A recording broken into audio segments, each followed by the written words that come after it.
الحمد لله رب العالمين والعاقبة للمتقين والصلاة والسلام على سيد الأنبياء والمرسلين أما بعد فأعوذ بالله من الشيطان الرجيم بسم الله الرحمن الرحيم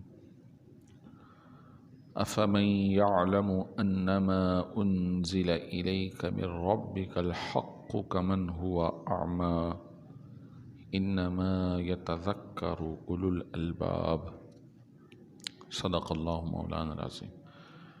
درود شریف پڑھیں اللہم صلی علی سیدنا و مولانا محمد معدن الجود والکرم وعلی آلہ واصحابہ وبارک وسلم۔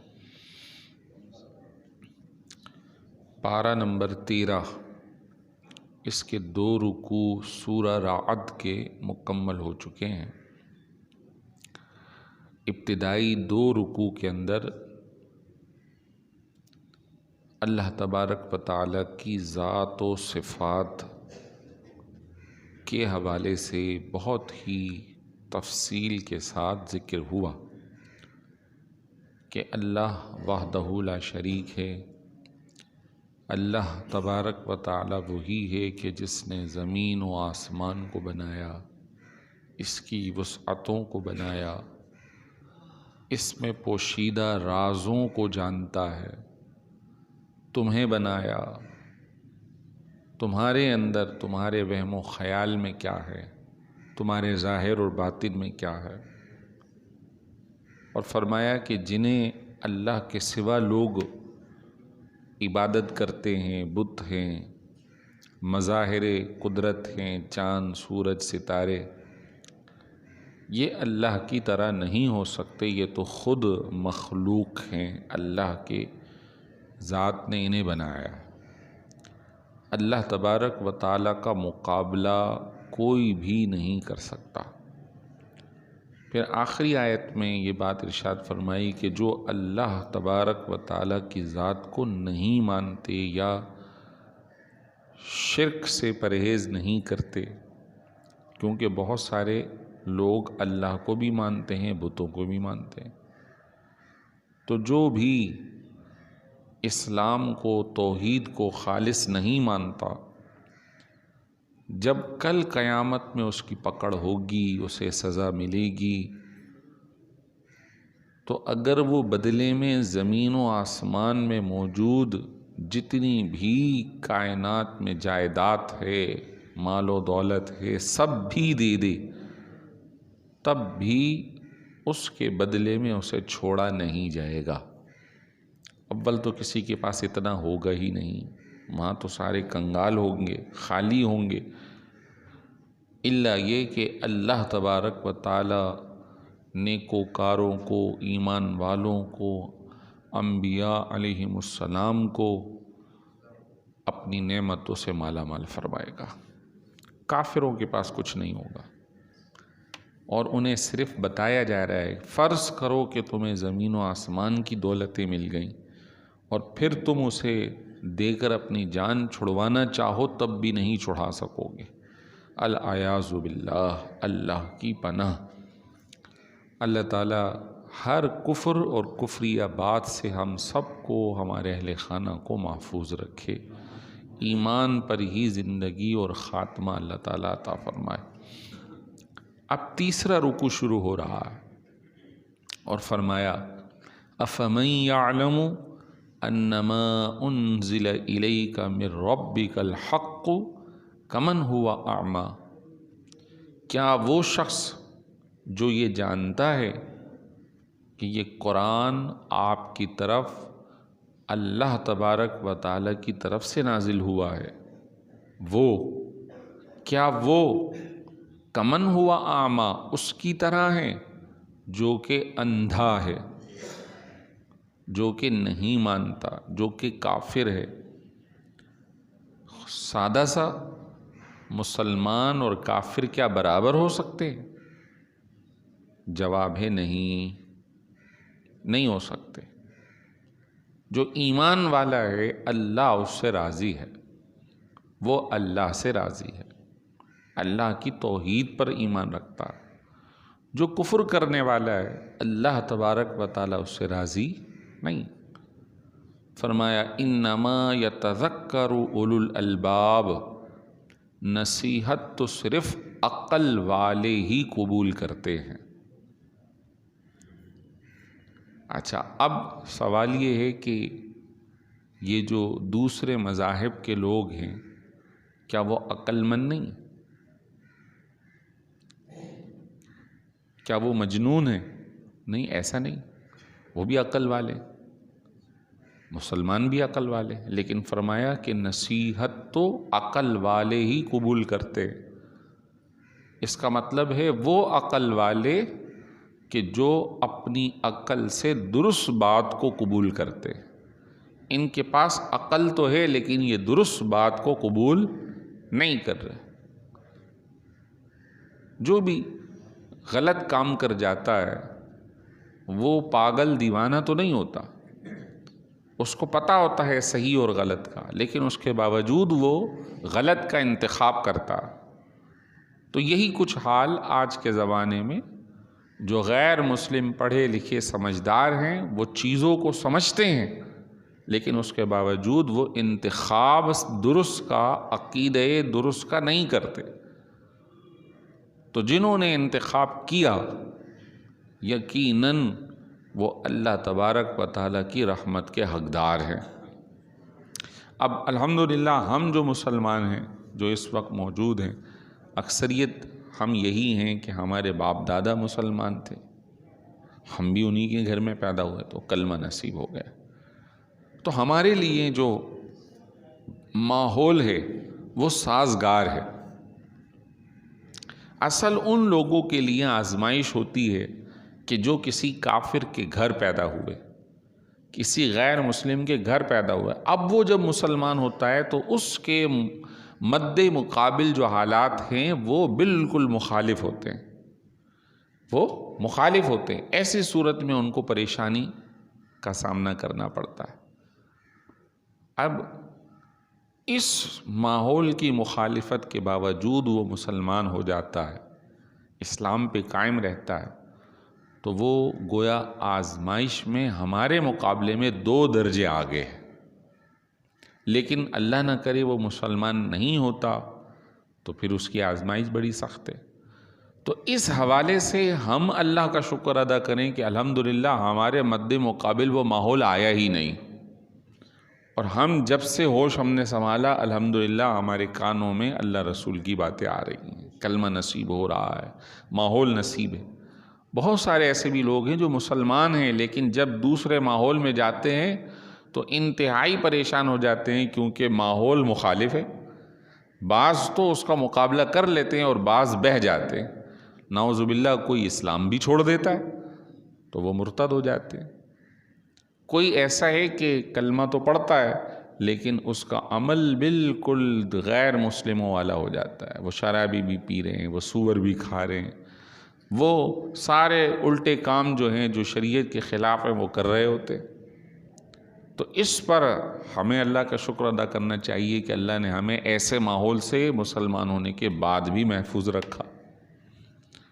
تو بہرحال فرمایا کہ نصیحت تو عقل والے ہی قبول کرتے۔ مزید ارشاد فرمایا کون ہیں عقل والے؟ الذین یوفون بعہد اللہ ولا ینقضون المیثاق، وہ لوگ جو اللہ سے کیے ہوئے وعدے کو پورا کرتے اور وعدے کو توڑتے نہیں ہیں۔ اب اللہ سے کیا وعدہ ہے ہم سب کو یاد نہیں ہے۔ قرآن یہ کہتا ہے کہ جب اللہ تبارک و تعالیٰ نے انسانوں سے پہلے ان کی روحوں کو بنایا تو ساری روحوں کو، جو اس وقت مسلمان ہیں غیر مسلم ہیں جو بھی ہیں، ساری روحوں کو جمع کیا اور فرمایا الست بربکم، ان سے پوچھا کیا میں تمہارا رب نہیں ہوں؟ قالوا بلا، انہوں نے کہا ہاں مولا تو ہی ہمارا رب ہے۔ یعنی روحیں مسلمان تھیں۔ جب یہ روح جسم میں ڈال کر اسے دنیا میں بھیجا گیا تو اس نے اپنے پرانے وعدے کو پورا نہیں کیا اور اس نے کفر کو اختیار کر لیا۔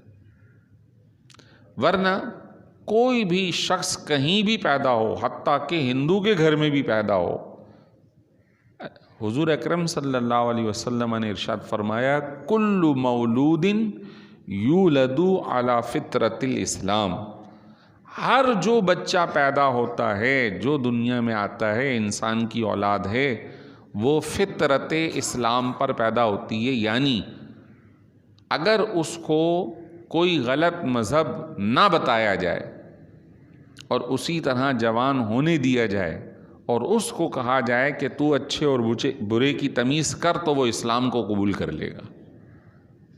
پھر آگے حضور نے فرمایا فَأَبَوَاهُ يُحَوِّدَانِهِ أَوْ يُنَصِّرَانِهِ، اس کے جو ماں باپ ہوتے ہیں اسے دوسرے مذہب کی تعلیم دے کے کوئی یہودی بنا دیتا ہے، کوئی عیسائی بنا دیتا ہے، کوئی ہندو اور کوئی دیگر مذاہب سکھا دیتا ہے، ورنہ وہ پیدا ہونے والا جو بچہ ہے وہ فطرت اسلام پہ پیدا ہوا ہے۔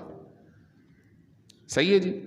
اب جیسے ہی کوئی بڑا ہوتا ہے اپنے گھر والوں سے سیکھتا ہے، یہی وجہ ہے کہ جو بچے نہ سمجھ بہت ہی بچپنے میں کافروں کے مر جائیں گے، مر جاتے جیسے مسلمانوں کا انتقال ہوتا ہے ایسے ان کے یہاں بھی، ان بچوں کو جہنم میں نہیں بھیجا جائے گا۔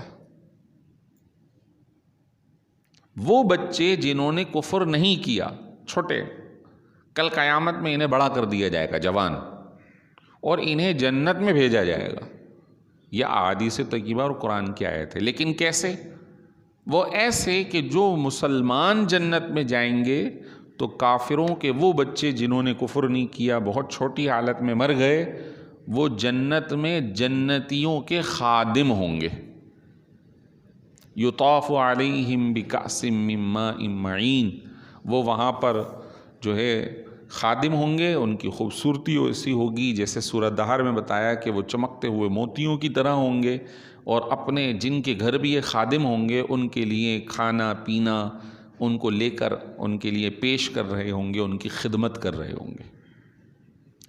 کیوں انہیں جنت میں جانا جا رہا ہے اور جہنم سے بچایا جا رہا ہے؟ کیونکہ انہوں نے کفر اختیار نہیں کیا۔ ہاں، جو کفر اختیار کرے گا وہ جہنم میں جائے گا۔ اب یہ بات بھی پیش نظر رہے، بارہا جمعۃ المبارک میں بھی یہ بات عرض کی ہے، درس میں بھی بتایا ہے، مسلمان کے لیے ضروری ہے کہ وہ اپنے اسلام پر رہ کر جائے۔ ایک، ہرگز یہ مطلب نہیں ہے کہ جو مسلمان کے گھر پیدا ہوا وہ جنت میں جائے گا ہی جائے گا۔ اللہ نہ کرے اگر اس نے کفر بک دیا، کفر کیا، کفر کر لیا، تو اگرچہ وہ مسلمانوں کے گھر میں، اگرچہ کہ وہ مسجد جاتا آتا ہو، لیکن اس نے کفر کیا تو اس کفر کی وجہ سے وہ جہنم میں جائے گا۔ سورہ منافقون پڑھ لیجئے تو وہ مکہ مدینہ کے رہائشی لوگ تھے، وہ مسجد نبوی میں نماز پڑھا کرتے تھے، لیکن انہوں نے دل سے اسلام کو قبول نہیں کیا، تو قرآن نے یہ کہا کہ ان المنافقین فی الدرک الاسفل من النار، جو جہنم کا سب سے نچلا حصہ ہوگا اس میں ان منافقین کو ڈالا جائے گا، جہنم میں۔ تو اصل یہ نہیں ہے کہ جناب والا ہم کسی کے مسلمان کے گھر پیدا ہو گئے تو بس ہماری بخشش ہو گئی، نہیں، ایمان اور عمل صالح بخشش کا ذریعہ۔ اس میں نہ کوئی خاندان دیکھا جائے گا، نہ کوئی چہرہ مہرہ، نہ علاقہ، نہ مال، نہ دولت، کچھ نہیں۔ ایمان اور عمل صالح کے اعتبار سے سب برابر ہے۔ فرمایا ان اکرمکم عند اللہ اتقاکم، تم میں سے سب سے زیادہ اللہ کے یہاں عزت والا وہ ہے جو زیادہ تقوی اور پرہیزگاری والا ہو۔ حضرت بلال دنیاوی حکم میں ایک غلام تھے، بعد میں آزاد کیا گیا، اور ابو جہل مالدار اور ایک سردار تھا، لیکن ایمان اور کفر کے مسئلے کے اندر حضرت بلال کا درجہ ایمان کے اعتبار سے بہت بلند و بالا ہے، اور اس کا کفر کی وجہ سے جہنم کے نچلے گھڑے میں حضور نے فرمایا میری امت کا فرعون ہے یہ ابو جہل۔ تو دنیا کے احکام الگ ہیں اور مرنے کے بعد کے احکام الگ ہیں۔ اس میں کوئی غریب اور امیر نہیں ہے۔ تو جیسے کہ وہ ایک شعر بھی بڑا مشہور ہے محمود و ایاز والا، محمود غزنوی سلطنت ریاست کے بڑے، ایاز ان کا خادم، ایک ہی صف میں کھڑے ہو گئے محمود و ایاز، نہ کوئی بندہ رہا نہ بندہ نواز۔ جب عبادت کے لیے کھڑے ہوتے تھے، تہجد میں کھڑے ہوتے تھے، تو ریاست کا بڑا ہو یا اس کا خادم ہو، سب برابر ہے۔ تو عبادت میں سب برابر ہے۔ اب اس میں جو آگے بڑھ جائے اللہ تعالیٰ جسے توفیق عنایت فرماتے۔ تو فرمایا وہ لوگ عقل والے ہیں جو اپنے اللہ سے کیے ہوئے وعدے کو پورا کرتے، یعنی اللہ کی توحید پر ایمان رکھتے اور اس وعدے کو توڑتے نہیں۔ مزید فرمایا وہ لوگ عقل والے ہیں والذین یصلون ما امر اللہ بہ ان یوصل، جو ان رشتوں کو جوڑتے ہیں جنہیں اللہ نے جوڑنے کا حکم دیا ہے۔ رشتوں کو جوڑنا، والدین کی خدمت کرنا، بہن بھائیوں سے ملنا جلنا، ان کے ساتھ حسن سلوک کرنا، وَيَخْشَوْنَ رَبَّهُمْ، اور وہ اپنے رب سے ڈرتے بھی ہیں، وَيَخَافُونَ سُوءَ الْحِسَابِ، اور وہ برے حساب سے ڈرتے ہیں۔ تو آگے چل کے فرمایا ہے، آ رہی آیت، کہ ایسے لوگوں کو اللہ تبارک و تعالی جنت میں داخل فرمائے گا جو توحید پر ایمان رکھتے ہیں، وعدہ نہیں توڑتے، جو رشتہ داری کو جوڑتے ہیں۔ حدیث شریف میں ارشاد فرمایا صل من قطعک واعف عمن ظلمک، ارشاد فرمایا جو تم سے رشتہ داری توڑے تم اس سے جوڑو۔ یہ نہیں کہ جو وہ ہمارے گھر آئے گا تو ہم اس کے گھر جائیں گے، نہیں، اگر وہ ناراض ہو گیا تو جا کے اسے منا لو۔ یہ ہے رشتہ داری جوڑنا۔ یہ نہیں ہے کہ اس نے توڑی تو تم نے بھی توڑ دی، اور اس کو معاف کر دو جو تم پر ظلم کرے۔ حدیث شریف میں من سر، جو شخص یہ چاہتا ہو کہ اس کے مال میں اور اس کی عمر میں اللہ اضافہ کر دے، فَلْيَصِلْ رَحِمَهُ، تو اسے چاہیے کہ وہ اپنے رشتہ داروں پر مہربانی کرے، شفقت کرے، ان سے جڑے، بہن بھائیوں سے جڑے، ان کے بچوں پر شفقت کرے، ماں باپ کی خدمت کرے۔ اس خدمت کی بدولت اللہ تمہاری عمر میں بھی اضافہ کر دے گا اور تمہارے مال میں بھی اضافہ کر دے گا۔ اب مسئلہ کیا ہوتا ہے؟ ماں باپ کی خدمت نہیں ہو رہی، دوستوں کے ساتھ مل کر خوب پھلجھڑیاں اڑا رہے، بہن بھائیوں کو نہیں دے رہے، ان کے بچوں پہ شفقت نہیں کر رہے، لیکن ہوٹلنگ خوب ہو رہی ہے۔ جائیے، ہر ہوٹل آباد ہے، ہر تفریح گاہ آباد ہے، گھر میں بھی کھا سکتے ہیں 2-4 ہزار کا کھانا، نہیں جناب والا 25, 30, 50 ہزار، جس کے اندر اتنے ٹیکس بھی لگے ہوئے، یہ بھی لگا ہوا وہ بھی لگا ہوا ہے۔ کیوں جی؟ بس اتنے ہی پیسوں سے بہت 1/4 حصے میں بہت اچھا کھانا کھایا جا سکتا ہے، اور جو 1/3 پیسے ہیں وہ اپنے عزیز و قریب، اپنے ماں باپ، اپنے بہن بھائیوں پہ صرف کر۔ دیکھیے پھر ان کے دل کی جو نکلی ہوئی دعا ہے وہ کیسی اثر رکھتی ہے۔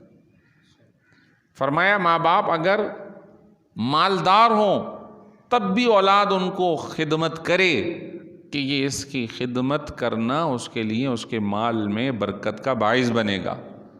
اور اگر مالدار نہیں ہے ماں باپ، اولاد مالدار ہے، تو پھر تو اولاد پر فرض ہے کہ وہ ان کی خدمت کرے، فرض ہے۔ مزید فرمایا وہ لوگ بھی جنت میں جائیں گے والذین صبروا ابتغاء وجہ ربہم، جو اپنی رضا، اپنے رب کی رضا چاہنے کے لیے صبر کرتے ہیں۔ کوئی بھی پریشانی ہے، کوئی بھی تکلیف اور مصائب ہیں، مشکلات ہیں، اس پر اپنے رب کی رضا کے لیے صبر کر جائے، اللہ پر بھروسہ کرے۔ اللہ جسے چاہتا ہے رزق کی کشادگی عطا فرماتا ہے، جس سے چاہتا ہے وہ رزق کی کشادگی سلب کر لیتا ہے۔ اگر کوئی مشکل آ گئی ہے، کوئی تکلیف آ رہی، بیماری آ گئی ہے تو اس پہ صبر کرے۔ انسان ایک وقت تک کام کر سکتا ہے، اس کے بعد وہ اس کے بس کی نہیں۔ مثال ہے، کوئی تکلیف ہو گئی ہے، کہیں چوٹ لگ گئی ہے تو وہاں پہ مرہم لگا لے گا۔ اگر کوئی اور تکلیف ہے خود نہیں کر سکتا تو ڈاکٹر سے کروا لے گا، اور ڈاکٹر نے بھی کر لیا، آپریشن کروا لیا، لیکن وہ صحیح ہوگا یا نہیں ہوگا یہ تو اللہ ہی کرے گا۔ ڈاکٹر بھی کرنے کے بعد کہتا اللہ سے دعا کرو، اس کو شفا یاب کرنا تو اللہ کا کام ہے، ہمارا کام نہیں ہے۔ ہم تو صرف چیرا لگا کے، ٹاکے لگا کے مرض کو دور کر دیں گے بس، لیکن اس کو شفا یاب کرنا تو اللہ کا کام ہے۔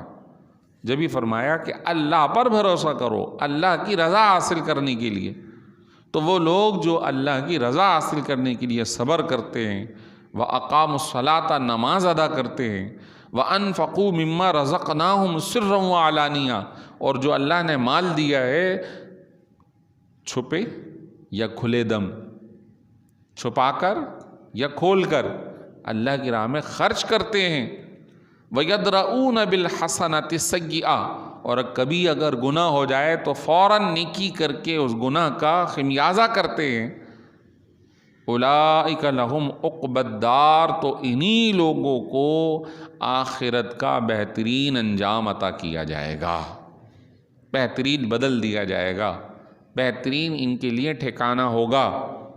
اب یہاں پہ کھلے دم اور پوشیدہ زکوٰۃ، اگر مالدار ہے تو کھل کر دے تاکہ دوسروں کو بھی ترغیب ہو، اپنی آل اولاد کو بتا کر دے تاکہ انہیں بھی ترغیب ہو کہ ہمارے ماں باپ زکوٰۃ دیتے ہیں تو ہمیں بھی دینی چاہیے اور ہمیں بھی دینا ہوگی۔ اپنی بیوی کو بتا کر دے کہ میں اتنی زکوٰۃ ہو گئی ہے لازم، لہٰذا میں زکوٰۃ دے رہا ہوں، تاکہ اسے بھی پتہ چلے کہ اگر اس پر لازم ہے تو اسے بھی دینی ہے۔ اور وہ کہے کہ بھائی میری طرف سے تم بھی ادا کر دو، تو اس کو بتا کر دو کہ میں تمہاری طرف سے زکوٰۃ دے رہا ہوں۔ اسی طرح فرمایا کہ زکوٰۃ تو اس طرح اپنے عزیزوں کو، تاکہ انہیں ترغیب ملے، لیکن جس کو دی جا رہی ہے اس کے بارے میں پوشیدگی رکھی جائے، لوگوں کو یہ نہ بتایا جائے کہ میں اس کی مدد کر رہا ہوں۔ یہ تو تم اپنا فرض ادا کر رہے ہو، کسی پہ احسان تھوڑی کر رہے ہو۔ اگر تم نہیں دو گے تو اللہ کیا پکڑو گے؟ فرمایا وہ مال تو سانپ کی طرح توق بنا کے تمہارے گلے میں ڈال دیا جائے گا، وہ مال تو آگ جہنم کی اندر گرم کر کے تمہارے پہلوؤں پر داغ دیا جائے گا۔ تو تم تو اپنا فرض ادا کر رہے ہو، کسی پہ احسان نہیں کر رہے، لہٰذا جب تم دو تو اپنے گھر والوں کو بتاؤ تاکہ انہیں ترغیب ہو، لیکن جسے دیا جا رہا ہو ادھر کشادگی نہ کرو، ادھر کھلے دم نہ کرو کہ تمہاری واہ واہ ہو، ادھر نہ کرو۔ نفل مال میں بھی جتنا ہو سکے اللہ کی راہ میں، فرمایا ایسے صدقہ کرو کہ ایک ہاتھ سے دو تو دوسرے کو پتہ نہ چلے، یہ نفل ہے، یہ نفل ہے۔ ایسے دو کہ کسی کو پتہ نہ چلے، کشادگی کے ساتھ دو، لیکن کیسے؟ چھپے بند انداز میں۔ فرمایا جنات عدن یدخلونہا، وہ دائمی جنتیں ہیں کہ جس کے اندر یہ سب لوگ داخل ہوں گے جو اوپر آیا، توحید و رسالت ماننے والے، اللہ کا وعدہ پورا کرنے والے، نمازیں قائم کرنے والے، زکوٰۃ ادا کرنے والے، رشتہ داری کو جوڑنے والے۔ اور فرمایا وَمَن صَلَحَ مِنْ آبَائِهِمْ وَأَزْوَاجِهِمْ وَذُرِّيَّاتِهِمْ، اور ان کے ماں باپ میں، ان کی بیویوں میں، ان کی اولاد میں جو بھی پرہیزگار رہے گا وہ بھی جنت میں داخل ہو جائے گا۔ واضح ہے جو میں نے شروع میں کہا کہ کوئی یہ نہ کہے کہ جناب میں تو مسلمان کے گھر پیدا ہوا تو میں تو پکا جنتی مہر لگا کے آیا، نہیں، نعوذ باللہ، یہ بات نہیں ہے۔ یہ بات ہے کہ ایمان جو سلامت لے گیا اس کے لیے بخشش کا پروانہ ہے۔ فرمایا والملائکۃ یدخلون علیہم من کل باب، جب یہ لوگ جنت میں چلے جائیں گے تو جنت کے 8 دروازوں سے فرشتے ان کے پاس آ رہے ہوں گے، اور کیا کہیں گے؟ سلام علیکم بما صبرتم، جس پر تم قائم رہے، جس پر تم نے صبر کیا، اس سبب سے تم پر خوب اللہ کی سلامتی نازل ہو۔ یعنی جنت میں بھی جب ایک دوسرے سے فرشتے آ کر بات کر رہے ہوں گے تو پہلا جو جملہ ہوگا وہ ہوگا سلام علیکم، یعنی السلام علیکم۔ تو جنتی کلمہ ہے یا السلام علیکم، لہٰذا ہمیں بھی چاہیے جب کسی مسلمان بھائی سے ملیں تو جنتی کلمہ استعمال کریں، یہ نہیں کہ ہائے ہیلو کیسے ہو، السلام علیکم، اب پوچھ لیں کیسے ہو، پہلا جملہ سلام ہو۔ فرمایا فنعم عقبی الدار، کیا ہی اچھا ہے آخرت کا گھر۔ اب یہ تو مسلمانوں کا تھا، آخری 2 آیت کے اندر جہنمیوں کا تذکرہ اور پھر درس ختم۔ فرمایا والذین ینقضون عہد اللہ من بعد میثاقہ، اور وہ لوگ جو اللہ کے وعدے کو پکا کرنے کے بعد توڑ دیتے ہیں، توڑ رہے ہیں۔ وَيَقْطَعُونَ مَا أَمَرَ اللَّهُ بِهِ أَن يُوصَلَ، اور جن رشتوں کو اللہ نے جوڑنے کا حکم دیا تھا اسے توڑ رہے ہیں۔ وَيُفْسِدُونَ فِي الْأَرْضِ، اور زمین میں فساد کر رہے ہیں۔ أُولَئِكَ لَهُمُ اللَّعْنَةُ وَلَهُمْ سُوءُ الدَّارِ، تو ان پر اللہ کی لعنت ہے اور ان کے لیے آخرت کا برا ٹھکانہ ہوگا۔ اللہ یبسط الرزق لمن یشاء ویقدر، آخر میں خلاصہ، اللہ جس کے لیے چاہتا ہے رزق کو کشادہ کر دیتا ہے اور جس کے لیے چاہتا ہے تنگ کر دیتا ہے۔ وَفَرِحُوا بِالْحَيَاةِ الدُّنْيَا، یہ دنیا والے جو ہیں، جو کافر ہیں، وہ دنیا کی زندگی پر خوش ہیں۔ وَمَا الْحَيَاةُ الدُّنْيَا فِي الْآخِرَةِ إِلَّا مَتَاعٌ، حالانکہ دنیا کی جو زندگی ہے وہ تو تھوڑے وقت کا ساز و سامان ہے، ختم ہو جائے گا، اصل آخرت کی زندگی ہے۔ اللہ تعالی ہم سب کو ایمان پر ہی زندگی اور موت نصیب فرمائے۔